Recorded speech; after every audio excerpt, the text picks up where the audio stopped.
Shabbat Shalom.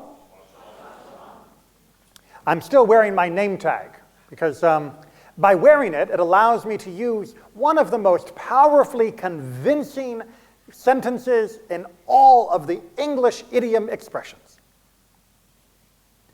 You're going to believe me, or my name's not Joshua Neely. As used by many car dealers, politicians, and other hucksters, that runs pretty much the full spectrum there. What does this phrase mean? Right? Believe me, or my name's not. I mean, after all, Orvin Redelbacher, the guy with the popcorn. Orville Redenbacher, maybe you remember, back in the days of his commercials, his catchphrase was, "You'll like it better, or my name's not Orville Redenbacher." That's how we all got to know his name, because he made it a very pointed commercial. What does this phrase mean? What's that? The honor of the name. What does that mean in context then? That means that if that person, if there's a control, is thinking that really he doesn't have an honor, that his whole essence as a human being is false. Not exactly. I'm going to push back. I normally try to incorporate, but that is not quite how the English expression means. We're going to come back to how Judaism handles a name in just a minute, and that's more of a Jewish concept. But much to my chagrin, despite a few idioms entering thanks to the King James Bible, English is mostly a non-Jewish language, and boy does it show sometimes. And this particular phrase is one of those phrases. It's akin to saying if someone said, if he's 6 foot tall if he's an inch. We all know that awkward idiom as well, right? It was $100 if it was a penny. Are we unsure about whether it was a penny? No. Therefore, we are also sure that it was 100. Are you unsure of what my name is? No. Therefore, you can be sure of whatever it is I'm promising along with this. Now, it's not a very logical syllogism, yet it still gets used, not as much as it used to be. But the idea here wasn't that they were trading on the honor of their name, they were trading on the certainty of their name. That my name is clearly this, and since you can bank on that, you can also bank on the promise I'm making. My promise is as certain as my identity. Make a little more sense now? Still a stupid phrase, but English is full of stupid phrases that have a lot of color, flavor, and honestly are quite interesting even still. It is what makes English such a flexible and expressive language, and also confusing and hard to understand. Now, I mentioned that this is not a particularly Jewish phrase. Well, partly that is because in Judaism, our names change. It's not all the time these days, but when you read throughout the Torah, we first meet a guy named Avram, and then what happens to him? He becomes Avraham. He becomes Abraham. He starts off as Avram and becomes Abraham. His wife Sarai becomes Sarah. He ends up with a grandson who is born with the name Jacob, who gets renamed as Israel. And time again, other major characters throughout the text have names changed. And indeed, this becomes a common prophetic motif of saying, no longer will you be called insert disparaging title. In the future, when things are good, you will be called insert honorable title. That names are going to change from time to time and event to event, and that is not a problem. So if you were to say, it's as sure as my name is blah, blah, well, that's only true for today. Tomorrow you could be named something completely different.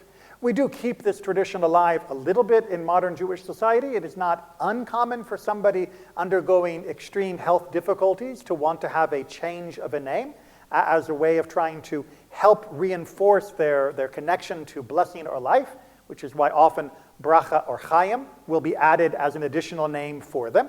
But apart from that, it is rather unusual these days. But there is one name that doesn't change, ever, and that's God's name.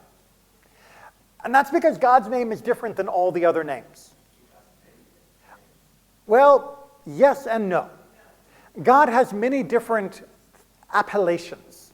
Isn't that wonderful English language? Has many different things by which God is called. But as we find in this week's Torah portion of Vaera, there is one name that is actually God's name, capital N-A-M-E. And that is the Yud-He-Vav-He name. The Tetragrammaton, another wonderful English word, although I believe that's, what is that, tetra is Greek. So yeah, that's a borrowed thing. But that is God's actual name. In fact, God goes so far as to explain to Moses, this is my name, which they didn't know. The Avot, Abraham, Isaac, Jacob, all those folks, they did not know me through this name. Now that's a little confusing because that name certainly appears during the narratives of the Avot, during the earlier ancestors. And yet God is here claiming that it is only being truly revealed to Moses at this point, which is telling you there's something special here about the Yud-He-Vav-He. This is an essential name of God. All the other titles that we give God, all the other things that we call names for God, whether it be Elohim or whether it be El Shaddai, all of these other words that we use as references pointing to God are based upon descriptions of God. They are in some way, shape, or form our attempt to label that which we call God and which God is perfectly fine to wear as a label for our benefit. The Yud-He-Vav-He, on the other hand, is God's essence. This is the name that is God. Unlike the rest of us, whose names, kind of, sort of match who we are and become, kind of, God and his name are inseparable. They are indivisible. There is no alternative but for God to have that particular name. This is referenced a few times in Tanakh, but then many more times in later rabbinic writings, with the unusual phrase, L'ma'an Shemo. L'ma'an Shemo. Does anyone want to give me a rough Hebrew to English translation of L'ma'an Shemo? For the sake of his name, which means bubkus in English. For the sake of his name, right? For the sake of his name in English, that phrase sounds like God is so worried about his reputation that he's going to do X, Y, and Z. For example, in the two references in Tanakh where this shows up, in Psalm 23, right? Yea, though I walk through the valley of the shadow of death, right? And you say, God, please lead me down, allow me to be relaxed and have green pastures for the sake of your name. It makes it sound like if you will give me a place to rest, then other people are going to say, wow, that's some God. Hey, it's going to be good for God's reputation if you do good by me. Likewise in Psalm 106, where it talks about God redeeming us from the land of Egypt, even though we were kind of being obnoxious at that whole, parting of the sea thing, L'ma'an Shemo, he did it for the sake of his name. Again, was God just trying to get more likes on Facebook and more clout in the social media network of the ancient world? It feels like that in English, but it is not that in the biblical idiom or in the understanding of God's essence. When we say L'ma'an Shemo, that God does something for the sake of his name, it would be better rendered in English if you wanted to capture the theology behind it, that God did it because Yud-He-Vav-He is his name. Meaning, essentially, and I hope I don't hurt anyone on this particular point as being a heretic, God had no choice but to act in that way. God had to redeem us from Egypt. God had to. It wasn't that God was sitting around one day and saying, Exodus, should I, shouldn't I don't know. Those Jewish people down there in Egypt, maybe I'll take them out, maybe I won't take them out. God didn't get to pick. L'ma'an Shemo, because of his essence, because of what God is, the Exodus had to occur.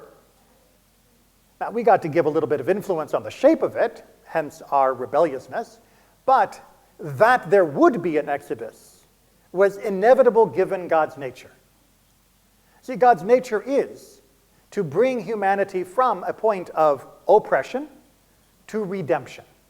And the Exodus is the single largest event within the psychology, within the nature of Jewish understanding of all of reality, that represents the potential to go from oppression to redemption.